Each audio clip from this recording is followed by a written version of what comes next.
হরে কৃষ্ণ। আমি উজ্জ্বল আছি আপনাদের সাথে। ভগবান শ্রীকৃষ্ণ ভক্তের কখনো বিনাশ হয় না, এই ঘোষণাটি অত্যন্ত তাৎপর্যপূর্ণ।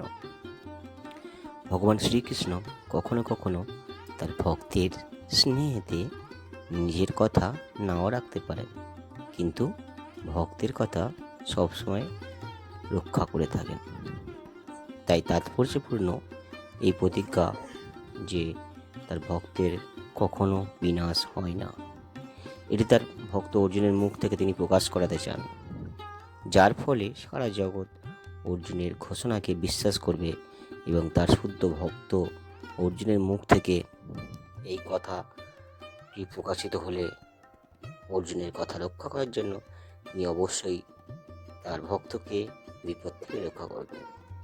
ভগবান শ্রীকৃষ্ণ সর্বদাই তার ভক্তকে রক্ষা করেন।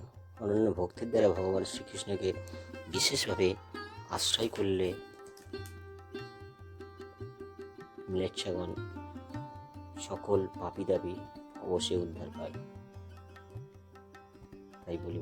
তাই বলি সবাই আমরা ভগবান শ্রীকৃষ্ণকে ভক্তি সহকারে প্রণাম জানাবো। হরে কৃষ্ণ, ধন্যবাদ। অর্জুন বলেছিলেন, শ্রীকৃষ্ণ হচ্ছেন পরম ব্রহ্ম, পরম পুরুষ, পরম ধাম, পরম পবিত্র, দিব্য, নিত্য, আদিদেব এবং বিভু। শ্রীকৃষ্ণ অর্জুনকে যা বলেছিলেন, অর্জুন তা সমস্ত কিছু সত্য বলে মনে করেছিলেন। এই জড়জগতে নানাভাবে কৃষ্ণ বিভূতি পরিব্যক্ত হয়েছে। ভক্তিহীন জড় বিষয়াক্ত মানুষ প্রথমেই শ্রীকৃষ্ণের চিন্তায় নিবিষ্ট হতে পারে না, শ্রীকৃষ্ণকে উপলব্ধি করতে পারে না। এই জন্য অবিভক্ত বিভূতি বা ঐশ্বর্যের মাধ্যমে শ্রীকৃষ্ণের অসীম ও অচিন্ত্য মহিমা সম্বন্ধে তার কিছুটা ধারণা লাভ করতে পারে।